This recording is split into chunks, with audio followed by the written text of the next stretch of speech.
சற்று முன் கிடைக்கப்பெற்ற மிக மிக முக்கியமான செய்தி ஒன்று கிடைக்கப்பெற்றுள்ளது. மத்திய அரசு கொண்டு வந்த வகுப்பு வாரிய சட்ட திருத்தத்தை எதிர்த்து சட்டசபையில் சிறப்பு தீர்மானத்தை கொண்டு வருவதற்கு ஸ்டாலின் அவர்கள் இன்று கவன ஈர்ப்பு தீர்மானத்தை ஏற்படுத்தியிருக்கிறார். சபாநாயகர் அப்பாவு அவர்களது ஏற்பாடாக இது பார்க்கப்படுகிறது.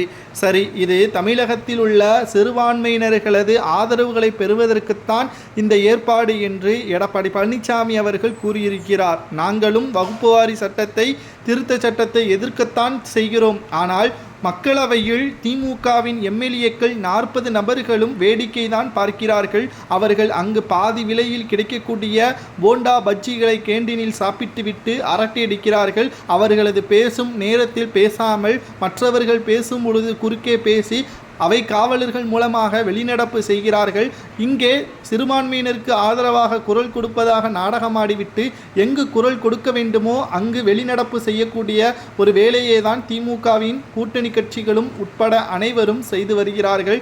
மக்கள் இனியும் புரிந்து கொள்ள வேண்டும். முதல்வர் மு.க. ஸ்டாலினின் உண்மை முகத்தை என்று எடப்பாடி பழனிசாமி அவர்கள் கூறியுள்ளார். 40 எம்பிக்களை தமிழகத்திலிருந்து அனுப்பி வைத்திருக்கிறோம். அதிலும் குறிப்பாக சிறுபான்மையினருக்கு ஆதரவாகத்தான் நாங்கள் இருக்கிறோம் என்று ஸ்டாலின் அவர்களும் கூறி வருகிறார். ஆனால் மக்களவையில் இதை பற்றி அழுத்தம் திருத்தமாக அவரது நேரத்தின்படி அவர்கள் பேசக்கூடிய அந்த நேரத்தில் பேசாமல் கோபாலபுரத்தில் உள்ள குடும்பத்தின் நபர்களது பெருமைகளையும் கலைஞரின் பெருமைகளையும் ஸ்டாலின் பெருமைகளையும் பேசுவதற்காக மக்கள் தேர்வு செய்து அனுப்பி வைத்திருக்கிறார்கள். தமிழகத்திற்கு எதிராக கொண்டு வரக்கூடிய திட்டங்களை கேள்விகள் மூலமாக கேட்டு அதற்கான தீர்வுகளை கொடுப்பதுதான் திமுகவின் எம்பிக்களின் வேலை.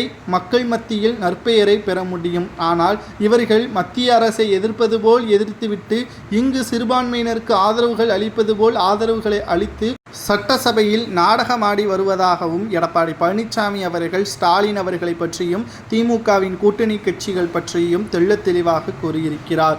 மேலும் வகுப்பு வாரிய சட்ட திருத்தத்தை பொறுத்தளவிற்கு கடுமையாக எடப்பாடி பழனிசாமியும் எதிர்த்து வருகிறார். தமிழக மக்களுக்கு மட்டுமல்ல, இந்தியாவில் உள்ள முஸ்லிம்களுக்கு இது பாதுகாப்பு இல்லை என்று கூறியிருந்தாலும் தமிழகத்தில் உள்ள 40 எம்பிக்கள் அதை பற்றி பேசாமல் அதை பற்றி பேசக்கூடிய நேரத்தில் வெளிநடப்பு செய்து கேண்டீனில் உள்ள போண்டா பஜ்ஜிகளை சாப்பிட்டு அரட்டையடித்துவிட்டு அங்கு வெளியே போராட்டம் நடத்துவதால் எந்த பயனும் இல்லை என்பதுதான் நமது கேள்வியாக இருக்கிறது. எடப்பாடி பழனிசாமி அவர்களது ஆதரவாளர்களும் சட்டசபையில் அதிமுகவின் உறுப்பினர்களும் அதைத்தான் கேட்டு வருகிறார்கள். இன்றைக்கு எப்படியும் இந்த தீர்மானம் நிறைவேற்றப்படும். ஏனென்றால் இதில் எந்த ஒரு மாற்று கருத்தும் கிடையாது.